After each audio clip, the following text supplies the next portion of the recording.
지금 QLD TQQQ를 사고 싶은 손, 잠깐 멈추십시오. 40대 이후 피는 인생과 지는 인생은 종목이 아니라 운용 방식에서 갈립니다. QLD TQQQ는 돈을 벌게도 해주지만 잘못 쓰면 내 하루를 더 망가뜨립니다. 그래서 오늘은 바로 본론으로 갑니다. 반복되는 일상이 버거운 분일수록 레버리지는 더 냉정한 규칙이 있어야 합니다. 40대 이후에 사람들이 무너지는 패턴은 단순합니다. 하루는 똑같이 돌아가는데 마음은 점점 지칩니다. 출근하고 퇴근하고 집에 와서 할 일은 끝이 없고 내 시간은 사라집니다. 그때 사람은 빠른 출구를 찾습니다. 그 출구가 투자처럼 보이지만 사실은 감정 배출구인 경우가 많습니다. 그래서 계좌가 흔들리면 감정이 먼저 망가지고, 감정이 망가지면 규칙이 무너지고, 규칙이 무너지면 레버리지는 폭주합니다. 여기서부터 딱 정리해드리겠습니다. 피는 인생의 핵심은 시장이 흔들려도 내 하루가 흔들리지 않는 구조를 만드는 겁니다. 지는 인생은 하루가 흔들릴수록 시장에서 자극을 찾고 그 자극이 더 큰 흔들림을 부릅니다. 그러니 QLD TQQQ는 수익률 게임이 아니라 구조 게임입니다. 구조는 세 가지로 끝납니다. 현금 바닥, 기준 차트, 실행 루틴. 첫째, 현금 바닥부터 숫자로 고정하십시오. 현금을 남긴다는 말은 너무 추상적입니다. 현금 바닥을 미리 정해놓지 않으면 항상 고점에서 더 넣고 저점에서 현금이 없습니다. 추천은 이렇게 나눠서 고정하시면 됩니다. 안정형은 현금 30% 고정입니다. 중간형은 현금 20% 고정입니다. 공격형은 현금 15% 고정입니다.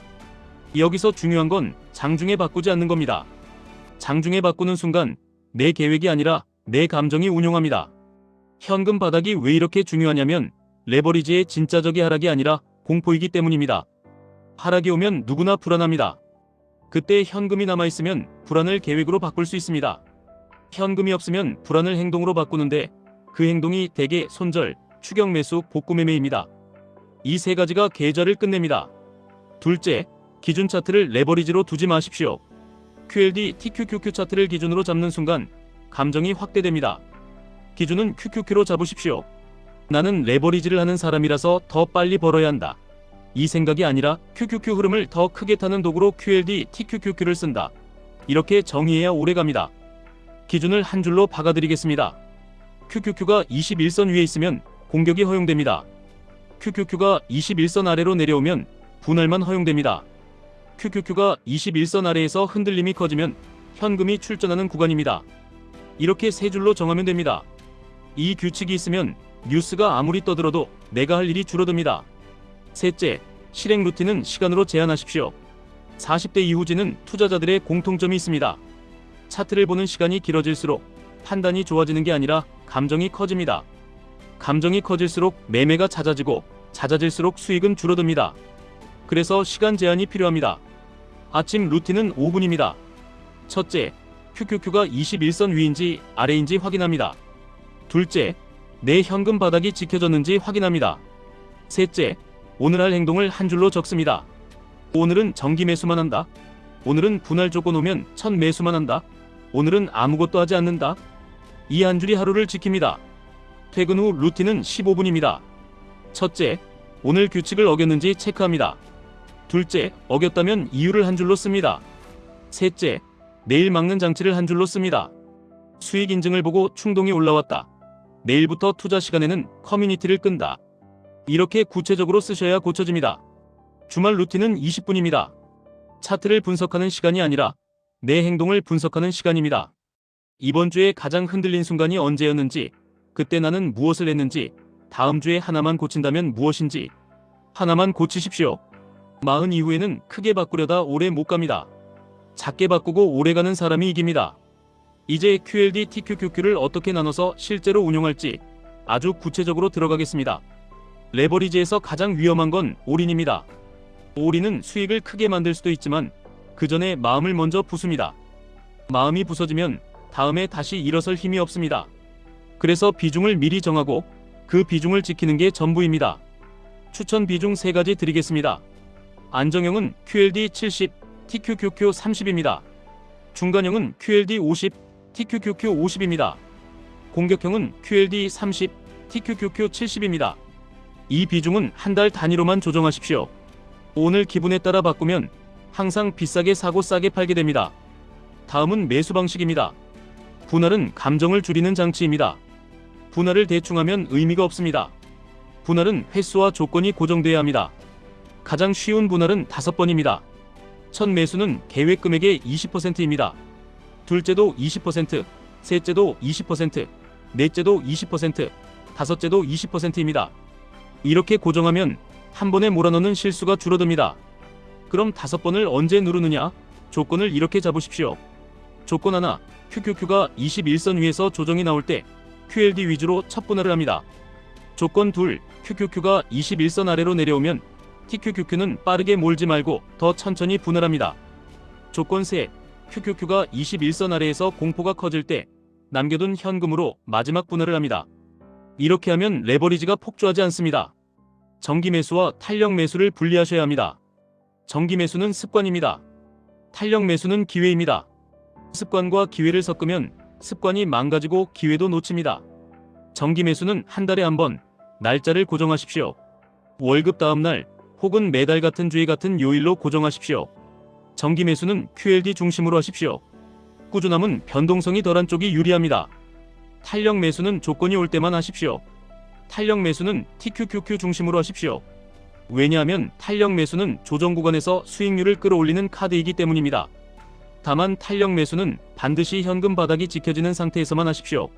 현금 바닥이 깨지는 탄력 매수는 그냥 공포 매수입니다. 이제 매도 규칙입니다. 레버리지에서 망하는 사람들은 매수보다 매도에서 무너집니다. 수익이 나면 과신합니다. 과신하면 비중이 커집니다. 비중이 커지면 다음 하락에서 모든 걸 잃을 확률이 커집니다. 그래서 수익이 났을 때의 행동이 정해져 있어야 합니다. 가장 추천하는 규칙은 부분 매도입니다. 상승이 충분히 나왔을 때 보유 물량의 30%를 매도합니다. 전량 매도는 금지입니다. 전량 매도는 다시 진입할 때 마음이 급해지면 꼭 비싸게 삽니다. 그 다음에는 또 풀비중이 됩니다. 이 루프가 반복됩니다. 30%를 매도했다면 그 돈을 두 갈래로 나누십시오. 절반은 현금으로 남깁니다. 절반은 안정적인 쪽으로 옮겨서 마음의 바닥을 만듭니다. 이 바닥이 있으면 다음 조정이 와도 계좌를 지키면서 기회를 잡습니다. 바닥이 없으면 다음 조정에서 흔들리면 결국 좋은 구간에서 못 삽니다. 이제 40대 이후 삶과 계좌를 동시에 살리는 장치를 하나 더 넣어드립니다. 레버리지는 내 기분을 따라 움직이면 반드시 망합니다. 그래서 기분이 올라오는 순간에 자동으로 멈추게 하는 장치가 필요합니다. 장치는 3가지가 좋습니다. 첫째, 투자 앱을 홈 화면에서 치우십시오. 둘째, 체크 시간을 고정하십시오. 아침 5분, 저녁 15분. 셋째, 매수 버튼을 누르기 전에 한 줄을 쓰십시오. 내 규칙에 해당한다. 현금 바닥이 지켜진다. 분할의 몇 번째다. 이 3줄을 쓰고도 충동이 남아있으면 그때는 투자 문제가 아니라 감정 문제입니다. 감정 문제는 매매로 풀면 더 커집니다. 그럴 때는 걷기나 샤워처럼 몸을 먼저 움직이십시오. 몸이 안정되면 버튼이 덜 당깁니다. 여기서 많은 분들이 현실적으로 묻는 게 있습니다.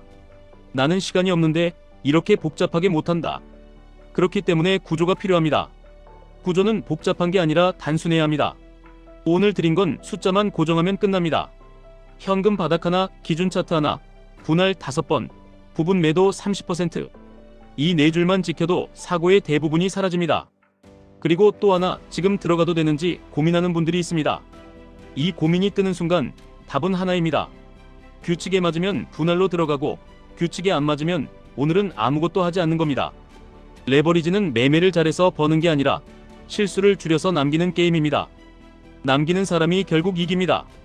QLD가 더 안전한지 TQQQ가 더 수익이 큰지 따지는 분들도 많습니다. 그 질문은 절반만 맞습니다. 더 중요한 건 내가 버틸 수 있는 변동성이 무엇인지입니다. 버티지 못하면 수익률은 숫자일 뿐입니다. 계좌에 남지 않습니다. 그래서 비중을 내 성향에 맞게 정하고 한 달은 그대로 가십시오. 그리고 흔들릴 때마다 비중을 바꾸는 습관부터 끊으십시오. 하락이 오면 어떻게 하냐고 물으시는 분들도 있습니다. 하락은 피해야 할 재난이 아니라 준비한 사람이 수량을 늘리는 구간입니다. 준비한 사람은 현금 바닥이 남아있고 분할 계획이 있고 기준 차트가 있습니다. 준비하지 않은 사람은 공포가 올라오고 손이 떨리고 버튼이 빨라집니다. 그러니 하락장에서 할 일은 오히려 적습니다. 기준 확인, 현금 확인, 분할 실행, 그 외에는 아무것도 하지 않기. 이게 가장 강한 전략입니다. 마지막으로 40대 이후 P는 인생의 가장 현실적인 정의를 드리겠습니다. 내가 해야 할 일을 내가 선택하는 사람입니다. 시장 소음이 아니라 내 규칙으로 하루를 굴리는 사람입니다. QLD TQQQ는 그 선택을 돕는 도구가 될 수 있습니다.